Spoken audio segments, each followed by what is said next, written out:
This episode is brought to you in partnership with Wacom. Across the globe, learning is still handwriting-centric, especially in mathematics and science. This can make the shift to digital tasks challenging. Many schools are seeking effective apps and hardware to ensure a smoother transition for digital learning, especially for STEM lessons.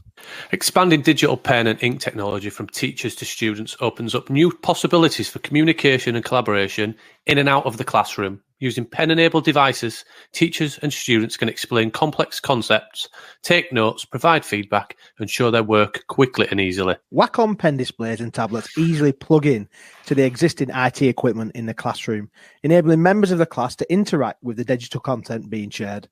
The teacher never even needs to turn their back on the class. Collaboration is simple when working on shared documents and apps with the digital pen. There's no new software to learn.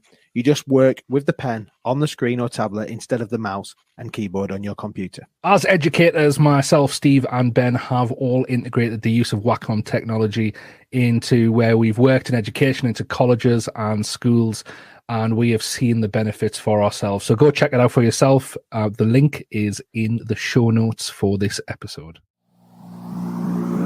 1, 2, 3, 4.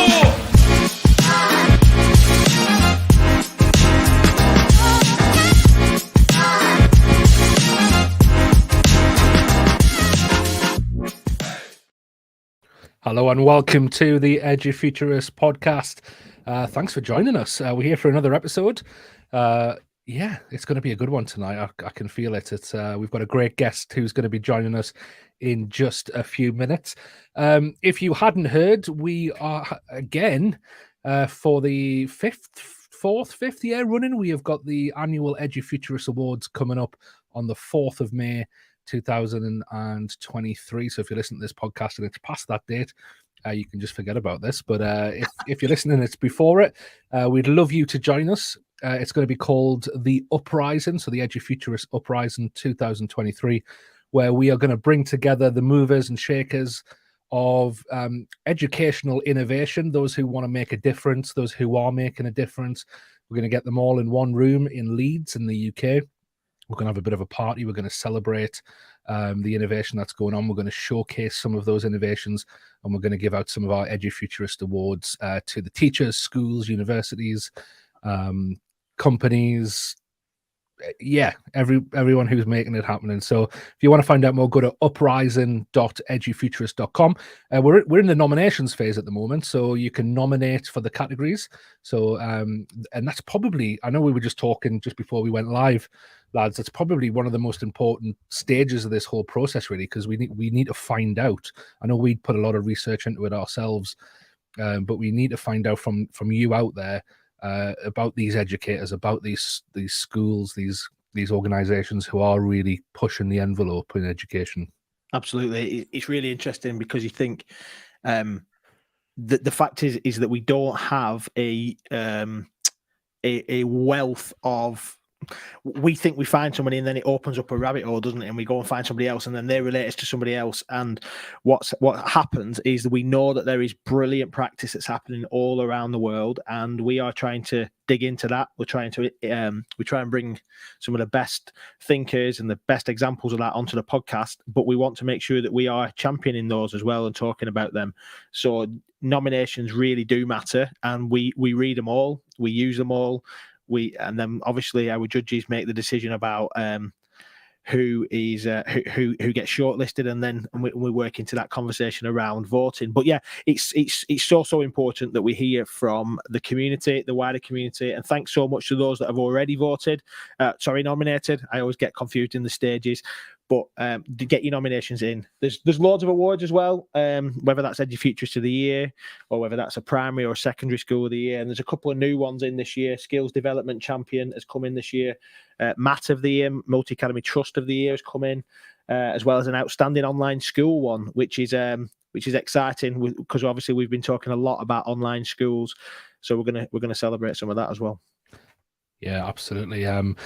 If you want to stay kind of on top of all the news that's coming out and keep up to date, we do have the newsletter, so newsletter.edufuturist.com, and every week we release, you will, in fact, if you subscribe, you will get exclusive access to our podcasts. So you get them a few days before everybody else. You also get our atomic essay, where we summarize kind of our thoughts based on the podcast for that week, and all the news about things like the awards and yeah, how you can participate and get involved with us. So lads, it's been a week. I wasn't with you last week. I've just remembered. Yeah, it's been a couple of weeks for me. How's it been? How's things going? Good. Yeah, good. I had a horrific start to the week, I'll be honest. Steve's bankrupted himself, but and standing on. I'm going to tell the story, Steve. I feel like I need to tell it. Steve on the way down to Basingstoke, and he was stood on the side of the road with his car broken down, with 3 coats on but no socks. And if everybody knows Steve, because I don't wear socks, and it started to snow. It was freezing cold. It started to snow. Had to wait a long period of time. The tow truck cost a fortune, even though that I were already paying for breakdown. Apparently, I didn't have beyond 10 miles recovery, thanks to my wife and her insurance.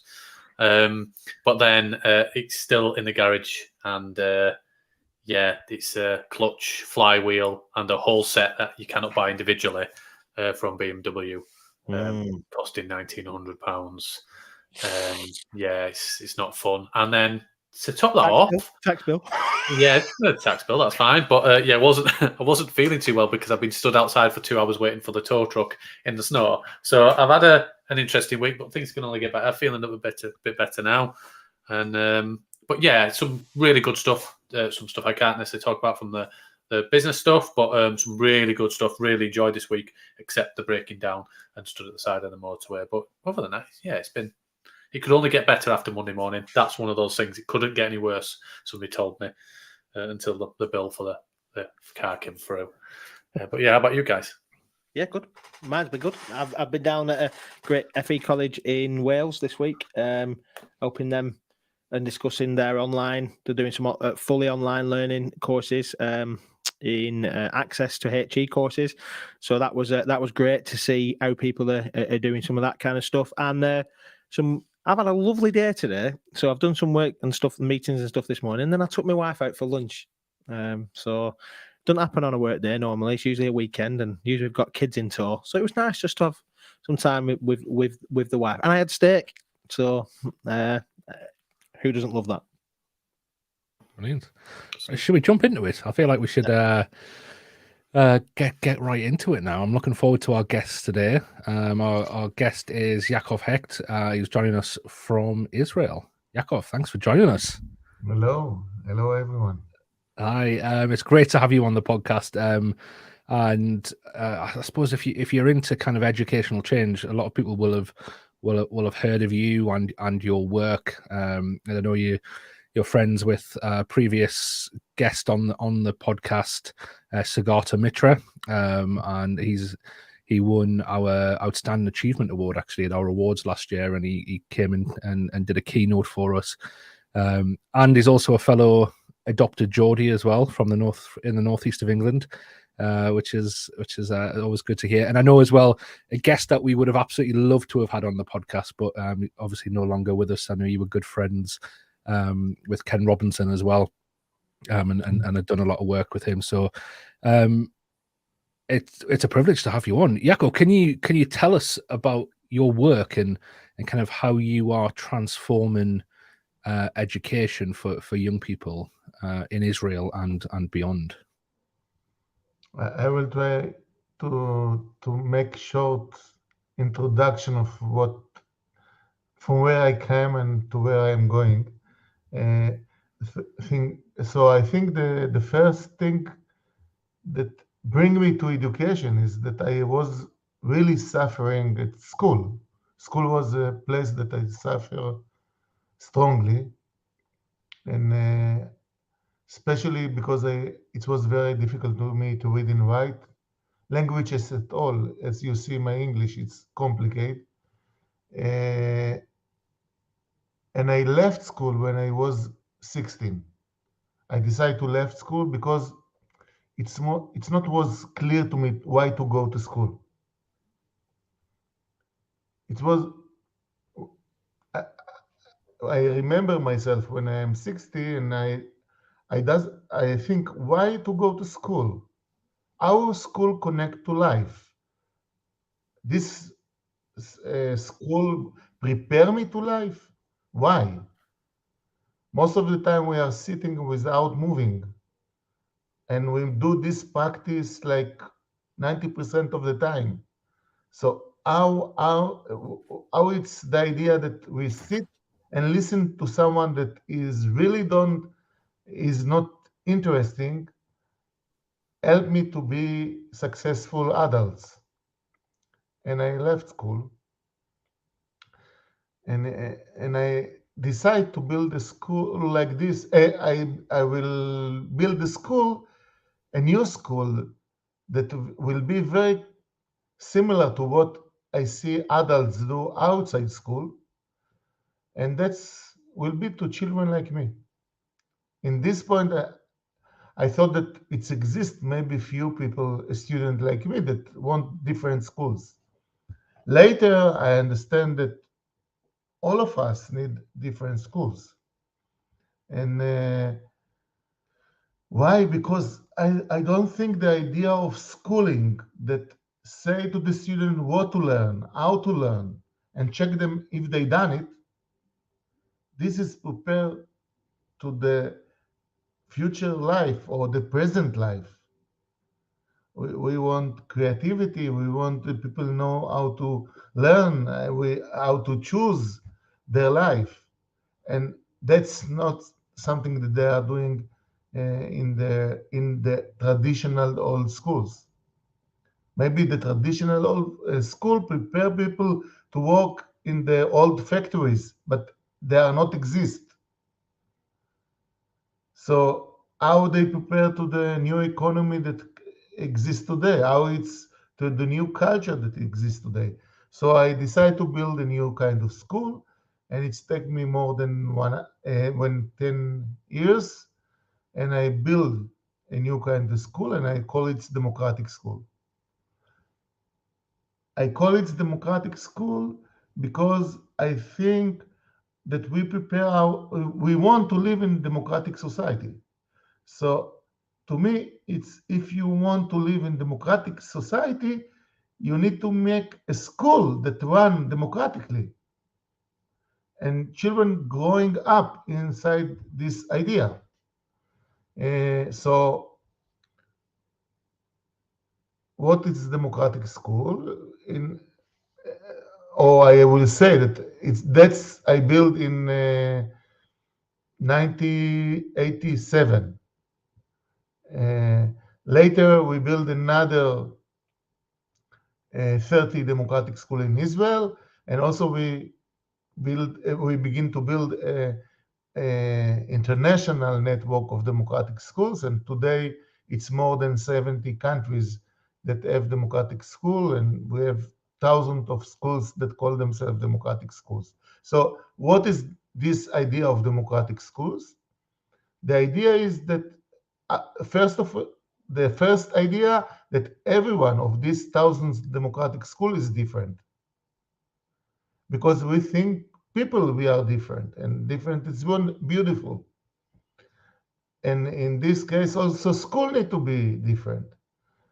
But in all the democratic school, you can find 4 principles that come in all the schools. One, every student have a different learning plan that he choose. So every student can learn different things in our school. This is one of the first principle. The second one, we make the law.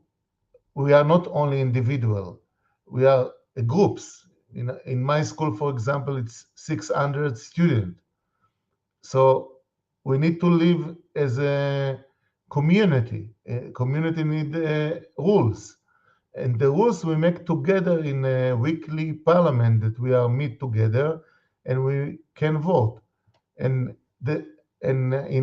in most of the democratic school, it's from 4-year-old until 18.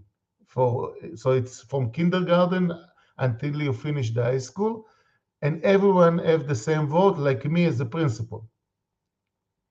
when I say like me as a principal, like I was principal, because I was 10 years principal and now I do different things. But the idea is that the principal and the student have the same vote. In Israel, also the democratic school is a state school. So it's a public school. And that's also because the reason that if we wanted to keep in our school democracy and human rights, one of the key ideas of human rights that education would be free. So the school cannot make decision that against the law of the country, but I give the school all the power of principle, and the community can decide about everything. So this is the second principle. The third principle is every student choose one of the adults in the school to be his mentor. So we call it the principle of close dialogue between adults and student.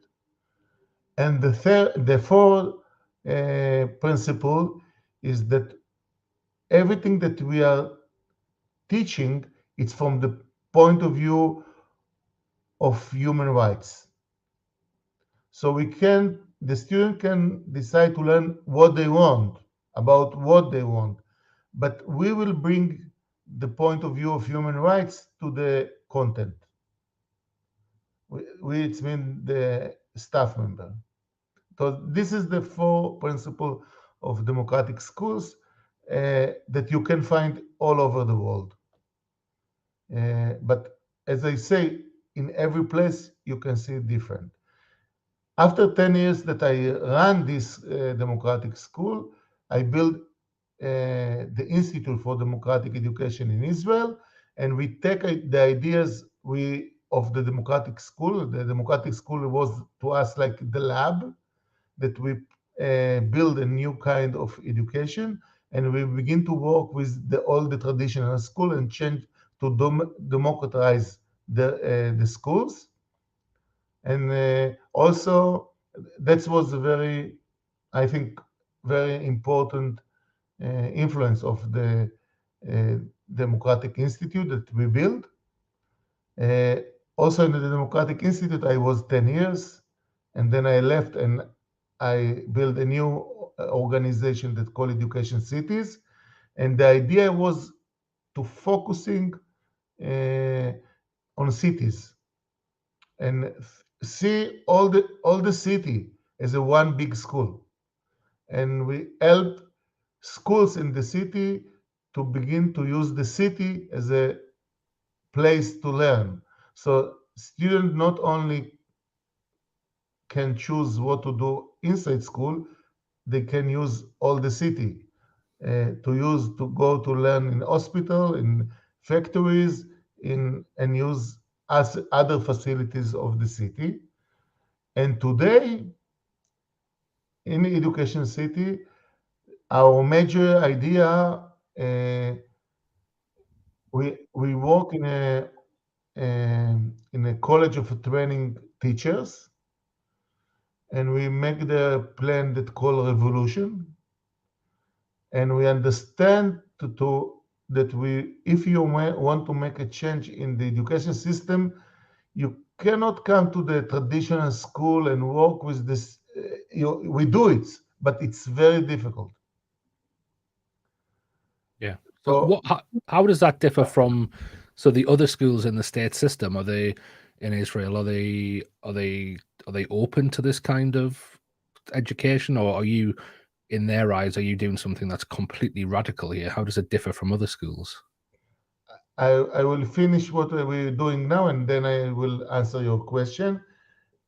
So now we say, let's talk with the teachers in their college when they get the license of teacher training, of teachers, to be teachers, okay? We have now a program that runs in the college of, this is the College of Teacher Training, and this program called Revolution, it's take in the beginning 4 years, and it's also second degree. It's first degree and second degree.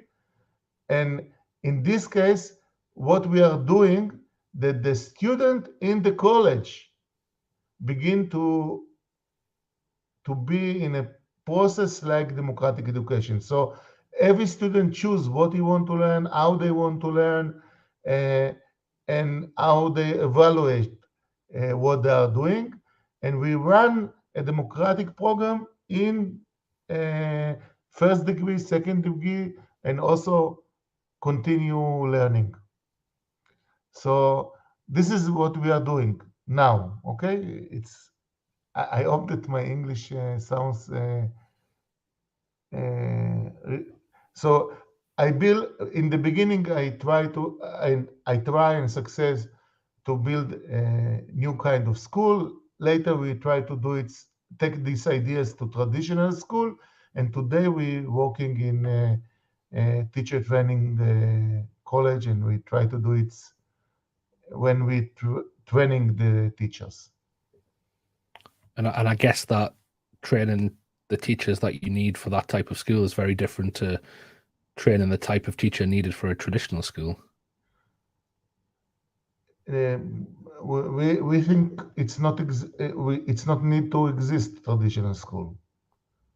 Traditional school finished their rule, and I think it's a consensus. If you look today everywhere in the world, by words, by talking, all the people in the OECD and everywhere that I go in the world, they believe in independent learning, and they believe about choosing and about project-based learning and about everything. But if you go to school, you cannot see it. So we think to change the school. First of all, that I think that it's quite consensus in the world that the old traditional school finished their job in this time, and we need to look for how to change it. And so what we are doing now, we try to change it in the teacher training. And that sounds amazing. And I think that idea of suggesting, and it absolutely resonates with what we've been trying to say for a while too, not as long as you, but we've been trying to say that the traditional school system was created to fulfill, and Sagar Mitra said this, didn't he, the other week, the other month when he was on with us lads. He said the actual traditional school is engineered perfectly for what it was designed for. So it does exactly what it needs to do for what it was designed for. But actually, the world we're moving into is not, and we're actually in, not just moving into, that's not fit for it. My question sits really with, I've got two children, a 12-year-old and an 8-year-old. They have got very, very different interests. So my 12-year-old, sorry, I feel like I say the same thing every week, lads. I'm turning into Steve. I could talk about this all night, but my 12-year-old is a swimmer and loves swimming and everything to do with sport and fitness and all the stuff that sits with that. My 8-year-old is more into performance, dance, singing, music, all the stuff that sits with that. How do you and the democratic schools then ensure that there's the variety of those children who are choosing in this democratic school system to be able to learn? How does that work? How does it land when you've got them two diversities plus thousands of other opportunities and options? I will tell you it's about my sons. I have 4 sons, and they begin in democratic school and they finish. Today they are 30. So I will give you all the process. My big son, that today is 31, when he was young, his most interesting things was to climb on the trees. It was unbelievable. When he was climbing on a tree, everyone was stop and look on him. And then, so most of the time at school, he climbed on trees. and then he liked to do physical things, but it was focusing to wall climbing. So he and a group of people in the school build wall climbing. It means that they need to look what is wall climbing. They need to learn how to get insurance, how they get the agreement from the government to build this wall in our school. This is a huge process of a lot of students and a lot of staff members that together they build the wall climbing.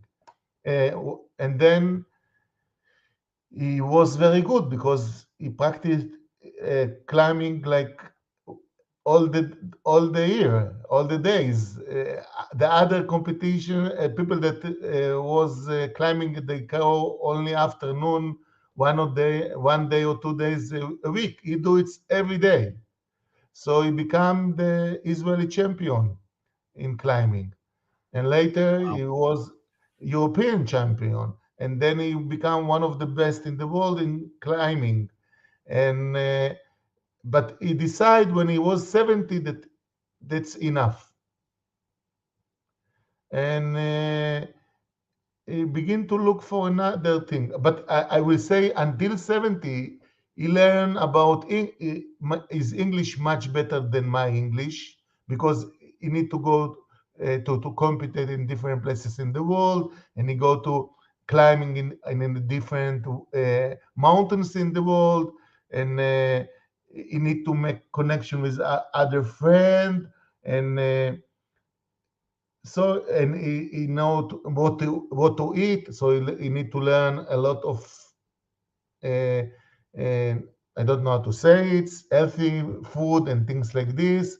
And then he come back to school, and he was take care about it was very interesting him to run the committee. We have in our school committee of making the tours of all the school. So he was the chairman of the committee that organized tours to all the students in the school, and that was very interesting.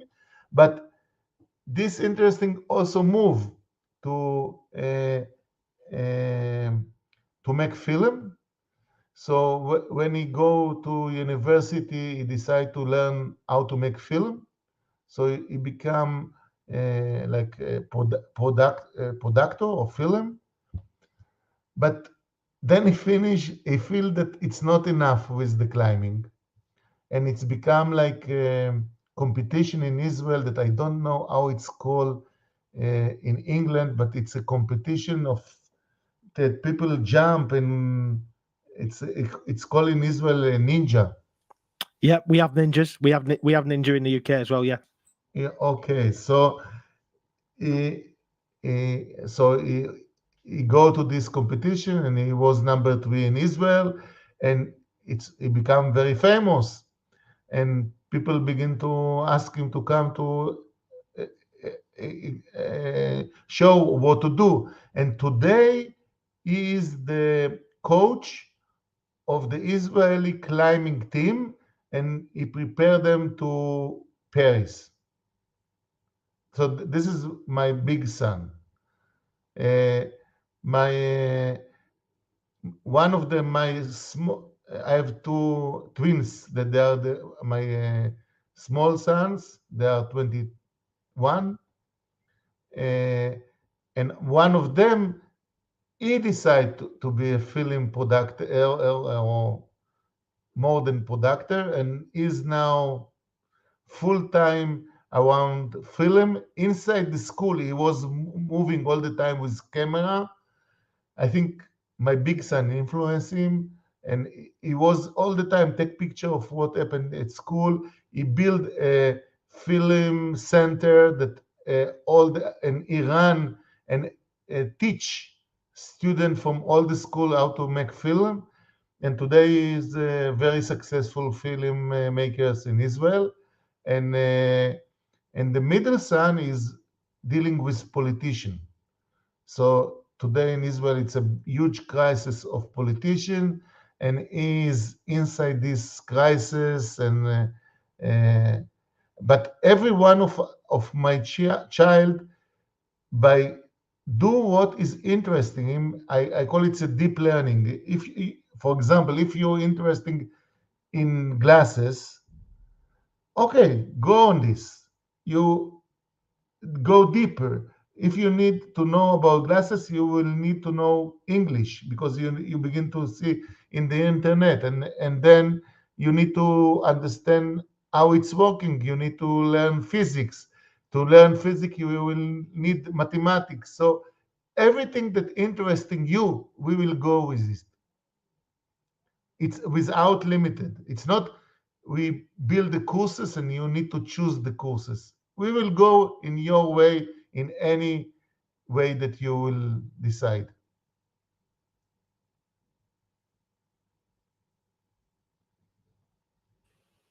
Yeah, I like it. I like the idea of your children have got an interest. So it's the same principle that they've got an interest. Mine was swimming, yours was climbing, or film, or whatever else it looks like, politics.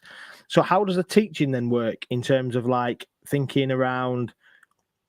So we interviewed Rob Horban from the Agora School in the Netherlands a few years ago, or well, it might even not be. I don't know, whenever it was. They all blur into one, but it was a fantastic conversation about like this. Students are self-directed learning. They are coached almost by adults in the room. You are trying to.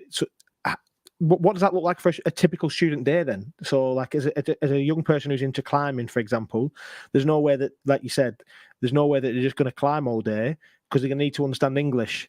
So to be able to communicate, they'll probably need to understand things like insurances and writing letters and things if they were trying to build a climbing wall.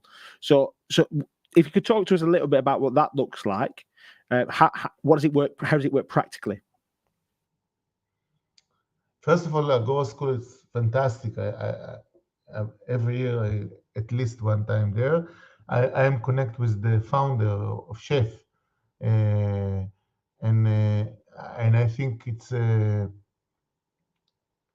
fantastic school, and this is, I think, what they are doing and what we are doing. It's the same way in different the same direction in different ways, and inside the school we have. I will try to show you how it's working. We have a timetable, and in this timetable, in every hour we have like 20 options. Okay. In traditional workshop school, you have in a timetable in every hour one option. You need to take it. Yeah. We have 20 options, and you can choose one of the 20, or you can choose not to take this any one of these 20. And you can bring your idea. I want to do a workshop about something, and you can put it in the 20, so everyone can choose. Who is leading this lessons? It can be teachers from the staff member of the school, but it can be also student that bring their ideas. And it can be parents that can be teachers. So it can be a lot of people that give this option. This is one option to learn.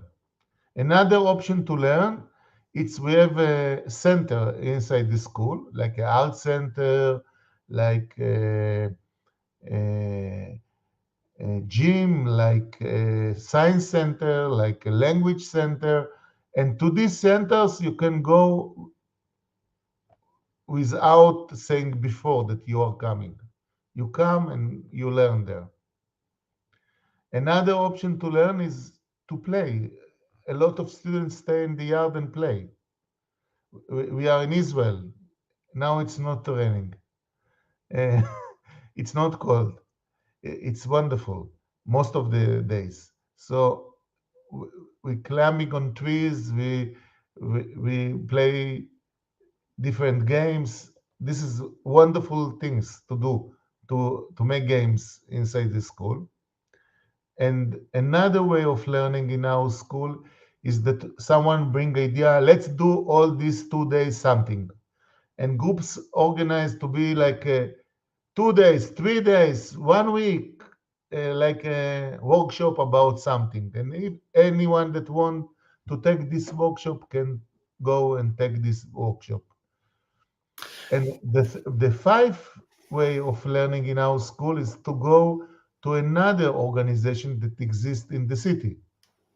So, for example, a lot of students want to learn dance, but our dance faculty is not so strong. It's good, but it's not quite good, strong. So if you become a very good dancer, you can go to the center in the city and learn there with the other excellent student from the city. Or some people was very interesting in our school to learn about the agriculture of the beach of the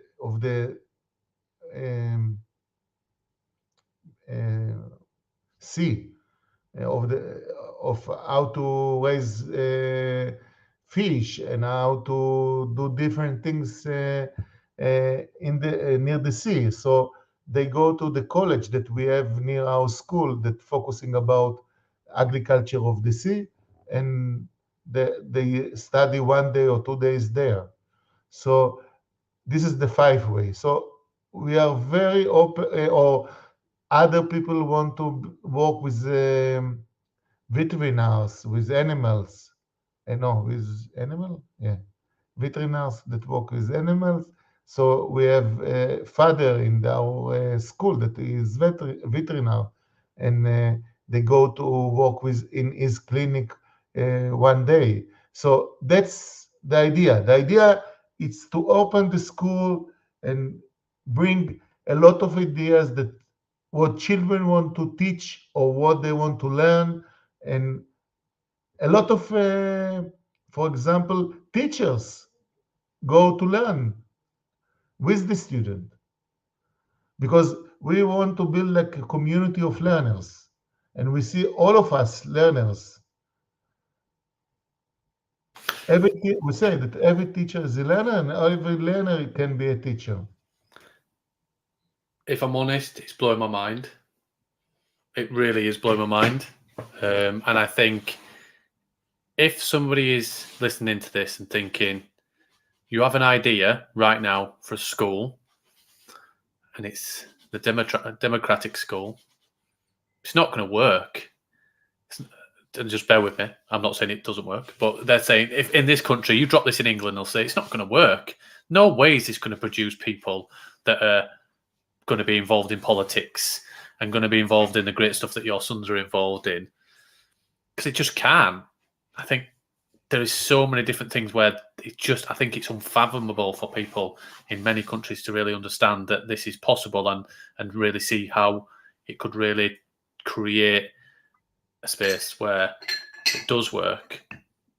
But let's go back to the beginning. This is not an idea that what you're intending to bring in.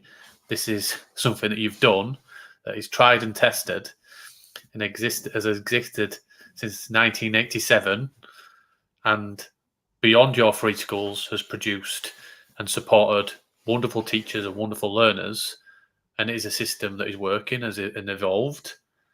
And I find it fascinating, the fact that how can this be applied? And it is being applied, but how does the first conversation with governments that are a bit more struggling with the concept of it has to be done in this way and it has to be rigid, and England as an example, how did you have those conversations, and how can those steps be taken with teachers to leaders and leaders to politicians and everything else to try and generate more, not completely exactly off the blueprint, but to create more spaces and more organizations like this, because it shows it can be done, it shows it works. But I think there's so many different ways in different countries why it can't be, but I'm interested because I think it's wonderful. But so many people just go, nah, just can't work. I will answer this question with two directions. Yeah. I think like that I, I I think that the it's need to be why we are doing this, and to me it was quite clear what when I was 10 years old, when I feel suffering at school. I told my friend, that's impossible what we are doing here. It's totally crazy. The adults make mistake. How it can be that they put us 40 people in the same class. We are so unbelievable people. And they want that we will do the same things in the same time with the same materials, with the same teacher. They are crazy. That's what I thought when I was 10 years old.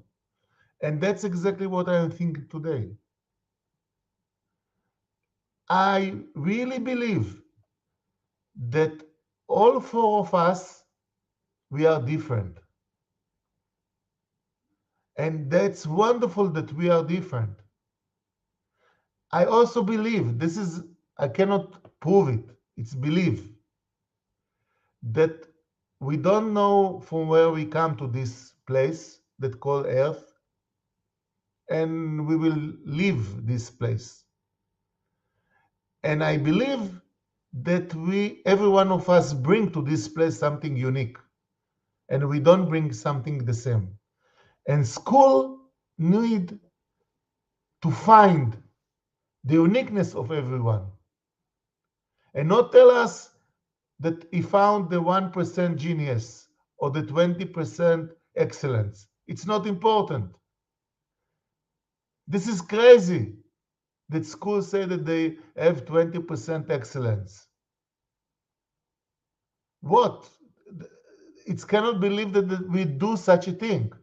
I think that school need to say that he find the uniqueness of every child, like Ken Robinson say, the element. Yeah, I really believe that every one of us have the element. And so school need to say, I found 80% of the student elements. Let's focusing now and help to find to the 20%. That's what I thought when I was 10 years old and now. But if you told me if I come now to talk with government, it's very easy, especially this month. This month, everything changed when we have the chat GPT. Unbelievable. Last week, this chat make all the tests to be a doctor of medicine in the United States, and it do it quite good. You know. And you cannot believe what it's happened in our college. All this, the teachers begin to, all the students begin to answer the question with Chat GPT. And the teachers doesn't know, the professors doesn't know what to do. And in the chat inside between us, the people that we are working with the student, people say, oh, the chat GPT give only the right answers. And this is not what we are looking. We are looking about creativity, about thinking different, and about laugh and humoristic. And then I told them, okay, you check in your exams in all the college, not what is the basic.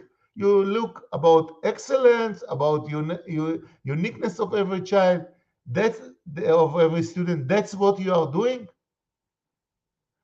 And then it's, to me, if you will focusing now The student will remember and give answer of the right answer to the old question.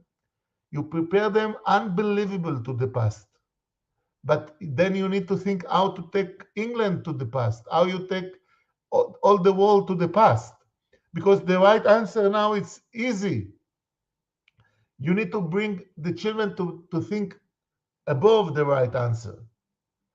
And that's what we are doing. And if countries doesn't I don't know how to say it in English.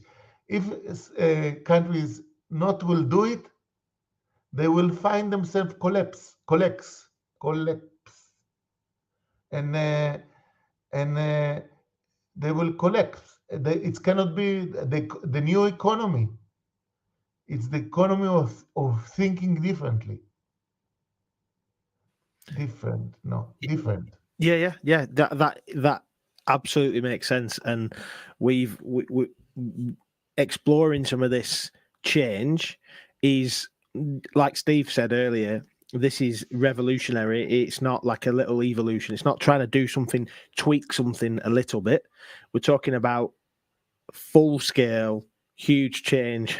You talked about student parliaments and everybody getting a vote and people getting to choose and not just doing stuff because that's what they're told to do at this time, at this age, and whatever else. I've literally just come out of a governor's meeting at the primary school that I'm a governor at, and the conversation about, the curriculum says that 4-year-olds need to do this in phonics, and the 7-year-olds need to do this in their literacy lesson.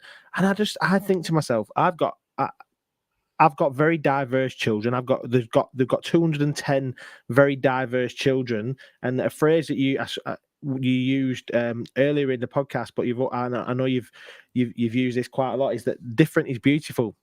And I love that. I love the idea that we are trying to create a uniform student, a uniform process that fits a uniform model of tabulating results and making sure things fit on nice graphs. And what you're saying is that isn't how it should be. School shouldn't be like that. Is that right? Exactly. And this is all the.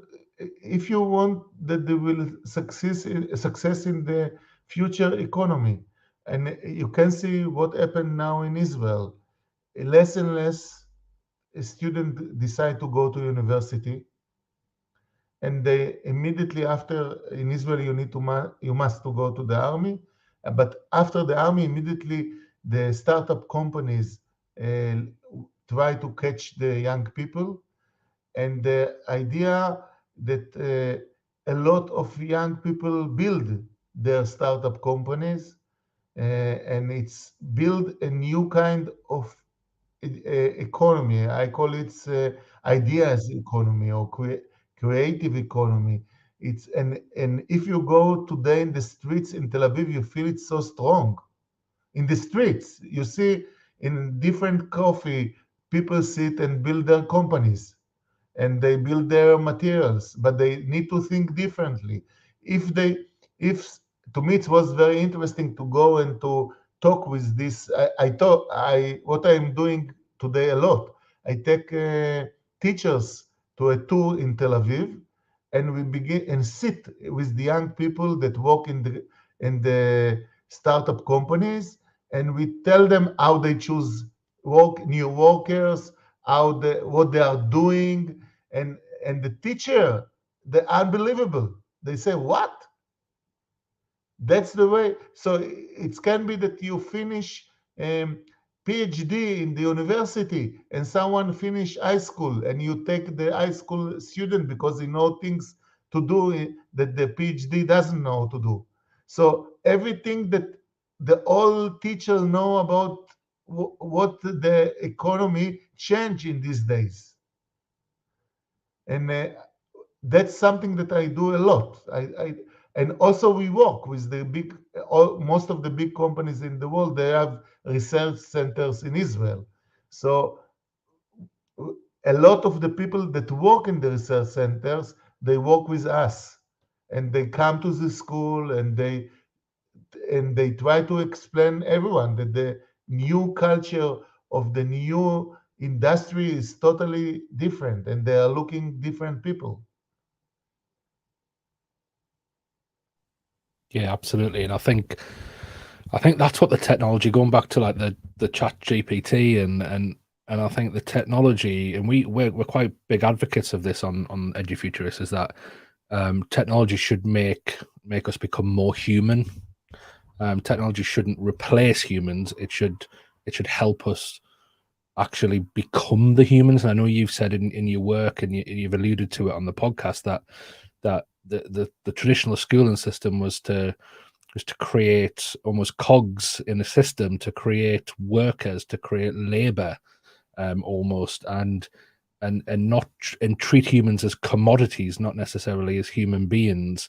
And I think the more we get of this type of technology over the next few years, even the next few months, it's going to allow us to become human. And it sounds like with your schools, that's what you focus on. You focus on actually how can these young people in front of us be human beings. And being human beings is a number of things, isn't it? Being human beings is the freedom to express yourself. Every human being's unique. Everyone's an individual. And if we're going to actually switch, and I think the technology, and we're seeing it happen at the minute, is going to force schools. I mean, unless you're a school in New York, that's banned it. But let's not go there. But I think it's going to force schools to actually look at how do we actually start treating these individuals in front of us as individuals, as humans who like to express themselves, and not just. And just to bring a personal story, in my daughter Matilda, she's 3 years old, and she just started going to nursery school just after Christmas, and they wear a uniform. So she's 3 years old, and she got excited for it. She got because when she was in play group, she could see the nursery school from playgroup, and she could see the older children wearing their uniform. And we got her uniform, we got her a new pair of shoes, and she loved it.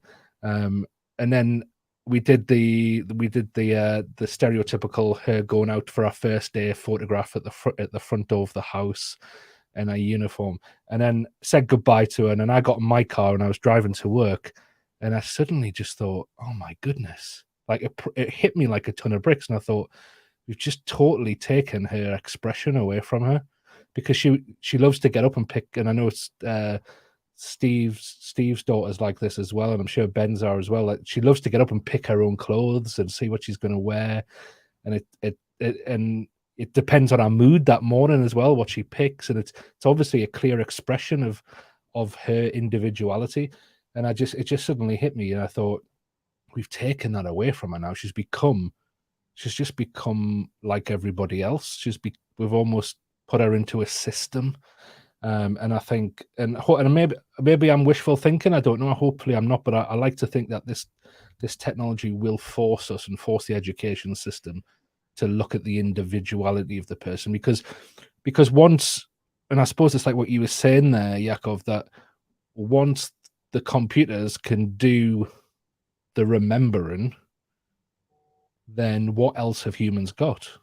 Well, we've got a hell of a lot more, haven't we?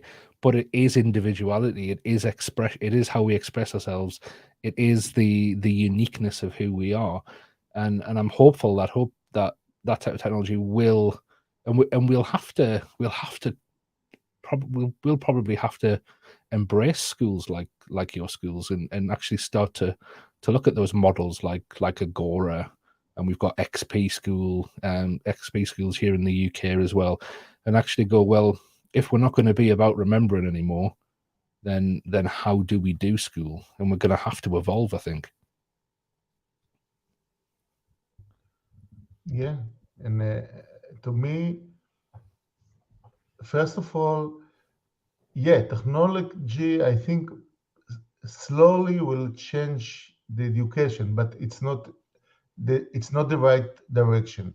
It needs to be something that the humanistic ideas inside the pedagogic will change also the technology, because okay, now come the chat GPT, And I see that a lot of the places say, okay, let's think how to stop it.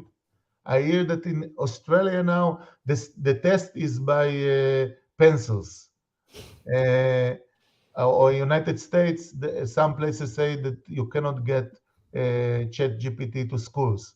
Yeah. What we say, for example, in the democratic school and especially now college, we say you must use ChatGPT. You must use to the end of this semester all the works that the student need to give. It's need to be part using ChatGPT.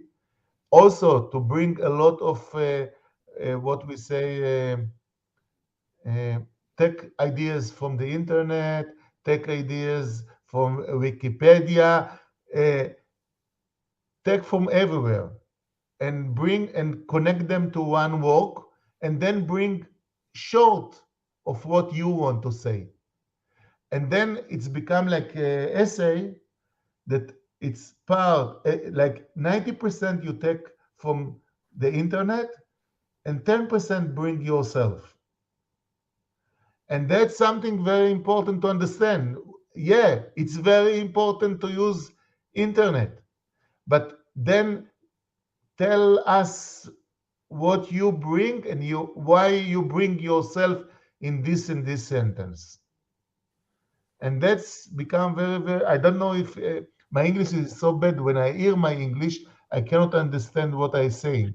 No, it landed perfectly, that, because Yeah. I'm hearing that and I'm thinking to myself, this is it. The Chat GPT stuff is fantastic. But why have you chosen to ask it that question? Why have you asked it in that way? What does that then mean for you? You explain that. Tell me why you mean that. And I think we were talking with Manish Jadeja, who is a health futurist, and he was talking about, I know him, yeah. you know Manish, you know everyone. Yeah. Like, is there anybody you don't know? Probably not. So we were talking to Manish, and he was saying that obviously in the traditional, when somebody becomes a doctor, they have to they have to justify why they've chosen what they've done and talk through their argument. It's not just here's a written presentation. And I think that really means that we should get to that idea of helping young people, not just young people, helping people, full stop, be able to talk about their stuff and communicate in a way rather than just regurgitate to answer a question and like a memory. I have loads of conversations with people now about the fact that I did A-level history, Latin, and classical civilization. Did you do Latin, Ben? Did I? Yeah, I did. I've said that before. I've mentioned that before. I'm just becoming that resounding gong. I'm joking. That's only the first time I've heard it this week, to be fair, Ben. I think you said it last week, so. But I did these A-levels and don't use any of it anymore. But I did quite well and got good results. And it was all about passing a test and somehow remembering it for that short period of time rather than having an impact. I think what you're talking about here is learning that goes beyond the scope of getting to the next stage, which is what I think a lot of UK education, certainly the system and perhaps around the world, is designed to move students from one exam to the next exam to the next exam. And once you've done them exams, you go to university, and you've done that university, you get a job. And it's actually all you're ever doing is moving to the next stage, as opposed to learning for thriving and learning for more than just getting to that next stage. Yeah, I think if I want to see the future of learning, I see community of learnings that it's beginning 8, 10 years until 100, that people learning together and go to work together. And I see also not only the mixed ages in the learning, but also in the workplaces. I think a lot of people, when they are 10 years old, they can bring a lot of great ideas and energy to the workplace. And maybe we will build a school from 2 years to 10. And then and everyone can go to the learning cloud that it will be all the other people that will go to learn together and work together. And the people that work with me from Microsoft, that they come to our program that called Revolution. Also, a lot of people from Microsoft is coming there to learn, and they tell me, they ask me a question: what's the average age of the hackers that attacked Microsoft? Go on. And what's the average? I don't know, 25, 26? 16. 30, 1, 3. Wow. This is the average. Some of them in 9 years old. And they are the best hackers in the world because they try to take things by not to pay. So they build a lot of ideas how to come to these programs. And what they create, it's attacked other program of Microsoft and other big companies. But think about these young people. They have so strong talent. Why don't you use it to great ideas that they can do together, to create together? And you see today a lot of young people that build their business when they are young, but we think, oh, they are unique. No, I think most of the people, if they will find their exciting ideas, they will also connect to the new technology and can make their business. And to live in a network that it's international network, what you try to do today. You try to do in your business something that will be like an international umbrella. And that's, I think, young people can help you very much. And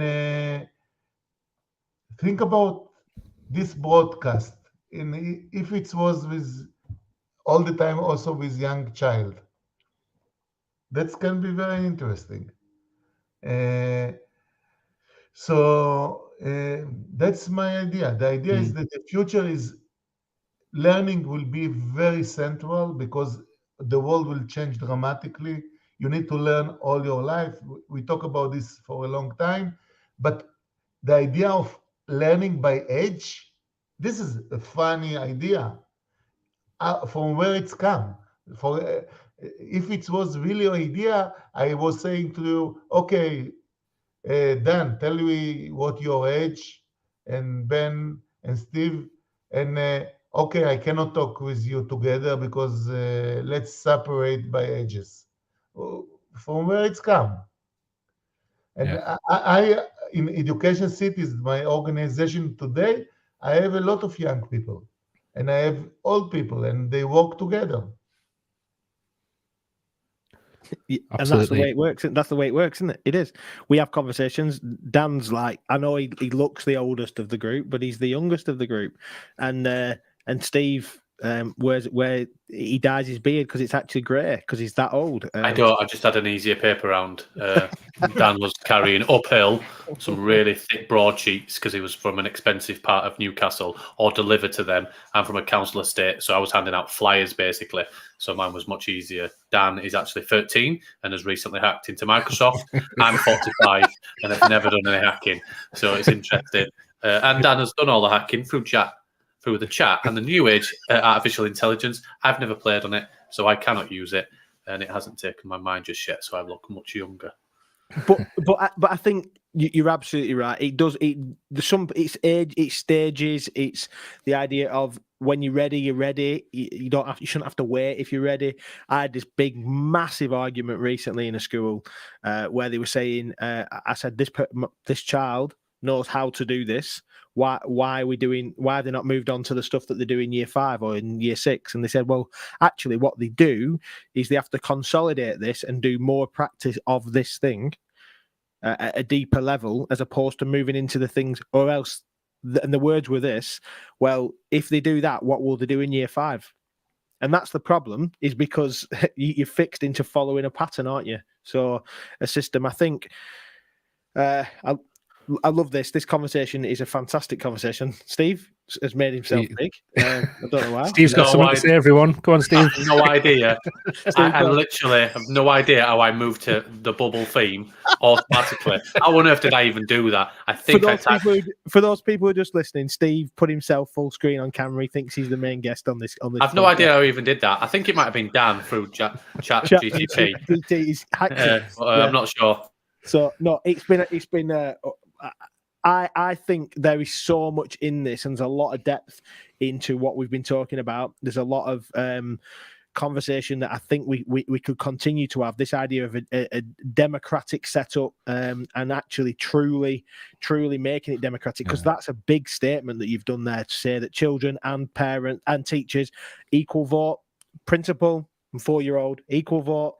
That's powerful. It's super powerful. I feel like, Yaacov, at the start of the show, when you said that I'll just do an intro about what I do, I feel like we've just gotten to the end of that intro, and I feel like we need to delve into the actual interview now. But I look at the clock, and we're over the hour.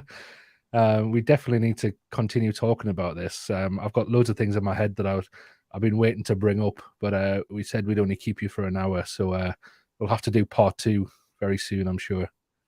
Yeah. Okay. I think that if I have time, I was focusing on what we are doing now in the college, Bedberl College. It's unbelievable, because I begin to tell you we are focusing about teacher training, but it's not only teacher training.